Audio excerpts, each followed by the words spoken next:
তুমি ব্রহ্ম। এটি ছান্দোগ্য উপনিষদের গল্প। স্বামীজি তার রাজযোগ গ্রন্থে এই গল্পটি বলেছিলেন। এক দেবতা আর এক অসুর দুজনেই গিয়েছিলেন এক মহাপুরুষের কাছে জ্ঞান লাভ করার জন্য। বহুকাল তাঁরা গুরুদেবের কাছে বাস করলেন এবং নানাভাবে গুরুর সেবা করলেন। একদিন গুরুদেব তাদের প্রত্যেককে ডেকে বললেন, বাছা, তুমি যা খুঁজছ তুমি নিজেই তা, তুমিই ব্রহ্ম। দুজনের মনে তখন আনন্দের সীমা নেই। তারা মনে করলেন তাদের শিক্ষা শেষ হয়ে গেছে। তাই তারা গুরুদেবের কাছে বিদায় নিয়ে বাড়ি ফিরে গেলেন।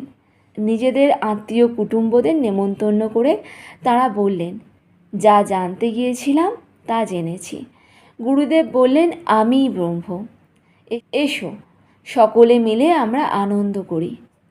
খুব নাচ গান খাওয়া দাওয়ার আয়োজন করে তাঁরা সকলকে নিয়ে আনন্দ করতে লাগলেন। এইভাবে কিছুদিন গেল। তারপর দেবতার মনে ধীরে ধীরে প্রশ্ন জেগে উঠল।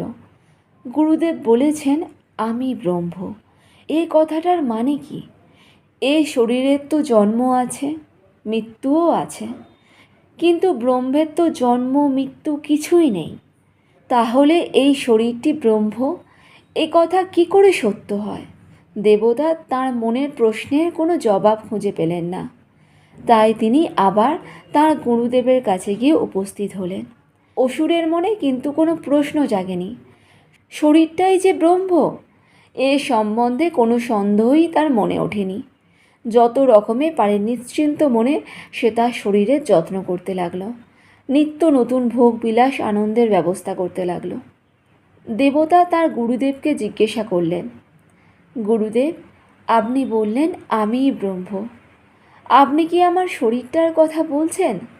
কিন্তু শরীর তো কিছুদিন পর নষ্ট হয়ে যাবে, ব্রহ্ম তো কখনোই নষ্ট হয় না। গুরু উত্তরে বললেন, না, তুমি নিজেই বিচার করে এই বিষয় ঠিক করো, তুমিই ব্রহ্ম।